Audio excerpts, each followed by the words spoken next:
Hello everyone, welcome to my YouTube channel IELTS with Amki. I hope guys you all are doing great. So guys, आज मैं आप लोगों के साथ speaking part 1 के और क्वेश्चंस हैं वो डिस्कस करने वाली हूँ सो दैट जो भी आपकी डाउट्स हैं ना रिलेटेड टू आइडियाज़ वो सारे ख़त्म हो जाएं. ठीक है. तो गाइज़, वीडियो स्टार्ट करने से पहले मैं ये बात क्लियर करना चाहती हूँ कि ऑनलाइन क्लासेस अवेलेबल हैं. अगर कोई भी बच्चा ऑनलाइन क्लास में इनरोल होना चाहता है तो उसको नंबर डिस्क्रिप्शन बॉक्स में मिल जाएगा. आप उस नंबर के ऊपर मुझे मैसेज कर सकते हो. कॉल्स को एक्सेप्ट नहीं किया जाएगा. सिंगल मॉड्यूल की क्लास भी अवेलेबल हैं. आप अपने टेस्ट एंड प्रेफरेंस के अकॉर्डिंग चूज़ कर सकते हो अगर आप लोग ज्वाइन करना चाहते हो. अदरवाइज़ आप लोग वीडियोस को एंजॉय करो. ओके. सो आज हम लोग देखेंगे स्पीकिंग पार्ट 1 के कुछ 2-3 इंपॉर्टेंट टॉपिक्स देखेंगे. ठीक है. मैं आपको आइडियाज़ दूंगी. इसमें बहुत सिंपल आइडियाज़ मैंने यूज़ किए हुए हैं. ठीक है. सो सबसे पहला जो हमारा आज का टॉपिक है वो है नेबर. ठीक है. नेबर के रिगार्डिंग क्वेश्चन से एग्जामिनर आपसे पूछेगा तो आप उसका आंसर किस वे से दे सकते हो. सो देखो, do you know your neighbours. क्या आप अपने नेबर्स को जानते हो.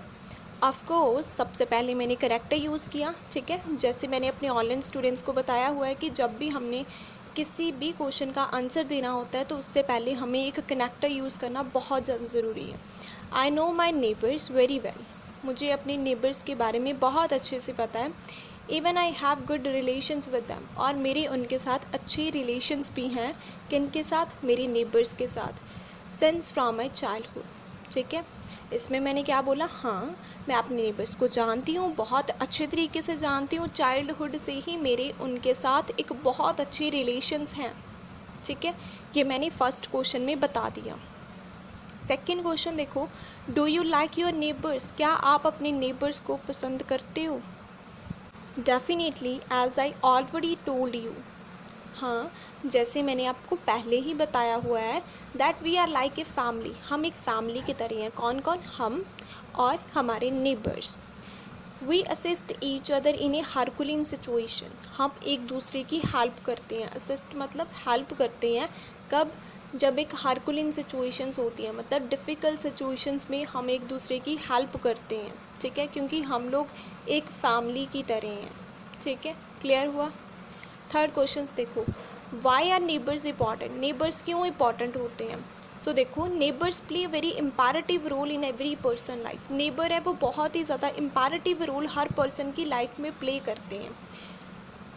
इम्पैरेटिव होता क्या है. इम्पैरेटिव का मतलब है इंपॉर्टेंट. मतलब नेबर इंपॉर्टेंट होते हैं हर एक पर्सन की लाइफ में.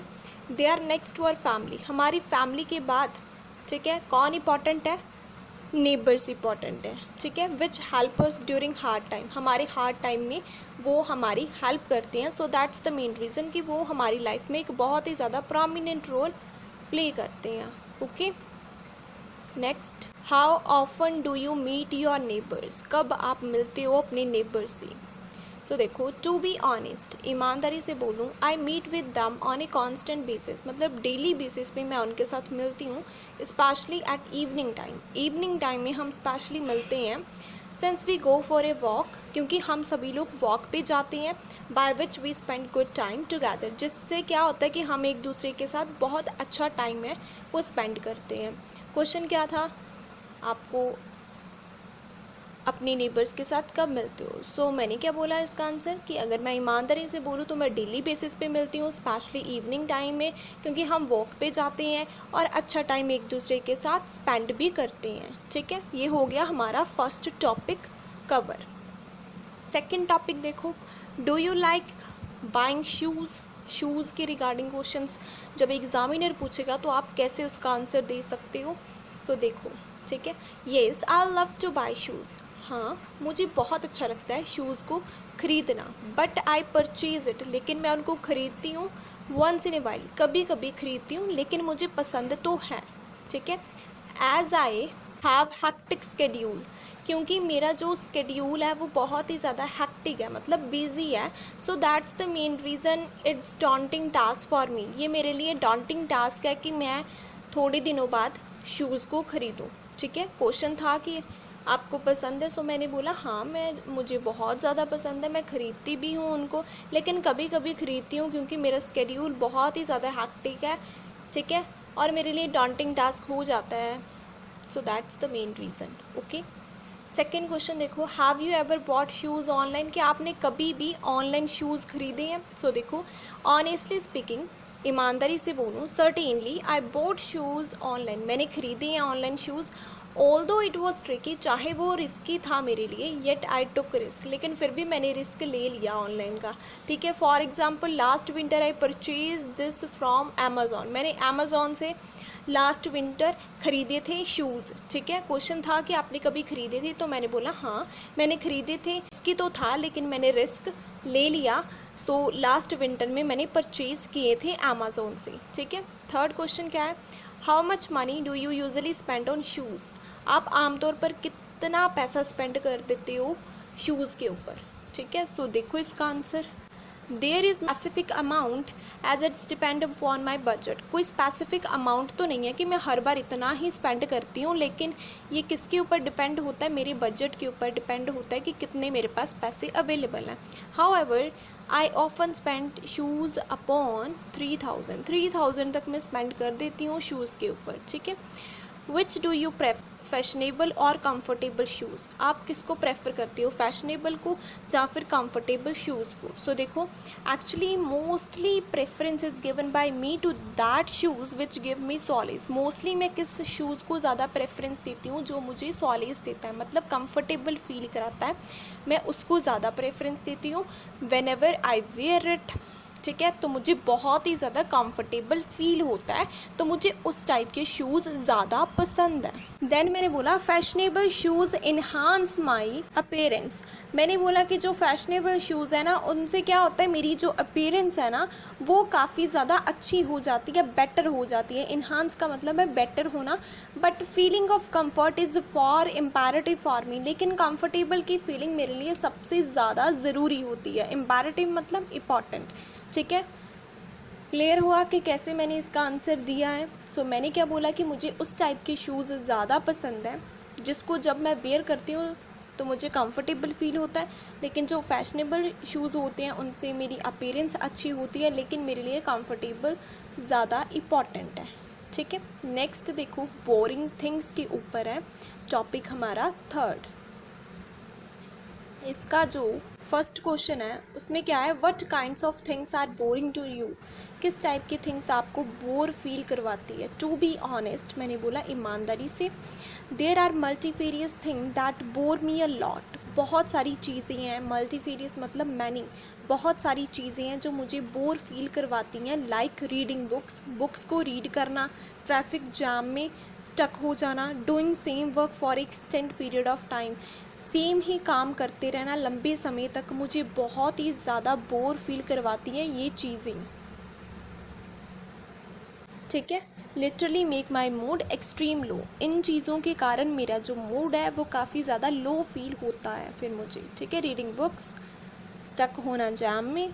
ठीक है, और थर्ड था हमारा कि हमने सेम काम बार बार करते रहना, लंबे समय तक करते रहना, इन चीज़ों की वजह से मुझे बहुत ही ज़्यादा बोर फील होता है। नेक्स्ट क्वेश्चन देखो, what do you do when you feel bore? क्या करते हो जब आप फील करते हो बोर? क्या करते हो जब आप बोर फील करते हो? सो देखो इसका आंसर मैंने कैसे दिया, well countless things are preferred by me. Countless मतलब मैनी थिंग्स है मेरे द्वारा प्रेफर की जाती है whenever I feel bored, जब भी मैं बोर फील करती हूँ। Like chit chatting with companions के साथ बातें करना, लिसन टू म्यूज़िक को सुनना, but I love to spend my quality time with my family during this situation. लेकिन मुझे सबसे ज़्यादा अपनी फैमिली के साथ टाइम स्पेंड करना अच्छा लगता है जब कभी भी मैं बोर होती हूँ। तो क्वेश्चन क्या था कि क्या करती हो जब आप बोर फील करते हो? तो मैंने बोला बहुत सारी चीज़ें करती हूँ, जैसे कि अपनी फ्रेंड्स के साथ बातचीत, म्यूज़िक को सुनना, लेकिन मुझे फैमिली के साथ टाइम स्पेंड करना सबसे अच्छा लगता है इस सिचुएशन में जब कभी भी मैं बोर फील करती हूँ। ओके, नेक्स्ट क्वेश्चन क्या है, what was the most boring thing you did when you were young? सबसे बोरिंग थिंग आपने क्या की थी जब आप यंग थे? सो देखो, I don't have a memory like a elephant. मैंने बोला कि मेरी मेमोरी एलिफेंट की तरह नहीं है, मतलब मेरी मेमोरी इतनी ज़्यादा शार्प नहीं है, मुझे इतना ज़्यादा चीज़ें रिमेंबर नहीं रहती हैं, बट आई डीम दैट। लेकिन मुझे लगता है सोशल साइंस बुक की reading made my mood bore as compare to other. सबसे बोरिंग चीज़ मैंने अपनी लाइफ में क्या की है, सोशल साइंस की बुक को रीड करना मुझे सबसे ज़्यादा बोरिंग लगता था। ठीक है, ठीक है, क्लियर हुआ। क्वेश्चन था कि क्या चीज़ की है बोर आपने जब आप यंग थे, तो मैंने बोला कि मैंने सोशल साइंस की बुक को रीड किया था जिससे कि मैं बहुत ही ज़्यादा बोर फील हुई थी। ठीक है, नेक्स्ट देखो, do you think school is boring. क्या आप सोचते हो कि स्कूल बोरिंग है? आप ऐसा सोचते हो कि स्कूल बोरिंग प्लेस है? सो देखो, आई यूज़ टू थिंक, मैं पहले सोचती थी कि स्कूल है बोरिंग है, but now I reckon that, लेकिन अब मैं सोचती हूँ, अब मैं बिलीव करती हूँ school days are golden days of my life. सबसे अच्छे दिन मेरी लाइफ में कौन से थे? स्कूल डेज के थे, which I never forget till the end of my last breath. Is हैं जो मैंने स्कूल में दिन स्पेंड किए हैं उनको मैं कभी भी नहीं भूल सकती। As we did plethora of activities with my pair, क्योंकि मैंने बहुत ज़्यादा एक्टिविटीज़ की थी अपने फ्रेंड्स के साथ उस स्कूल में। क्वेश्चन था कि स्कूल बोरिंग होता है, तो मैंने बोला नहीं, स्कूल बिल्कुल नहीं बोरिंग होता। पहले मैं सोचती थी कि बोरिंग होता है, लेकिन अब मैं बिलीव करती हूँ कि स्कूल डेज़ गोल्डन डेज़ होते हैं हमारी लाइफ में, जो हम कभी भी भूल नहीं सकते हैं, क्योंकि हमने बहुत ज़्यादा एक्टिविटीज़ अपने फ्रेंड्स के साथ की होती है। ठीक है, क्लियर हुआ। बहुत सिंपल आइडियाज़ मैंने लिखे हैं, ज़्यादा कॉम्प्लिकेटेड नहीं लिखे हैं, हमारी लाइफ से रिलेटेड आइडियाज़ लिखे हैं। ठीक है, तो अगर आप लोगों को वीडियो अच्छी लगी हो तो ज़रूर सब्सक्राइब करें, शेयर करें, अपना फीडबैक कमेंट सेक्शन में ज़रूर दें कि कैसी आपको ये वाली वीडियो लगी है। Thank you for watching and supporting Aisles with MK channel.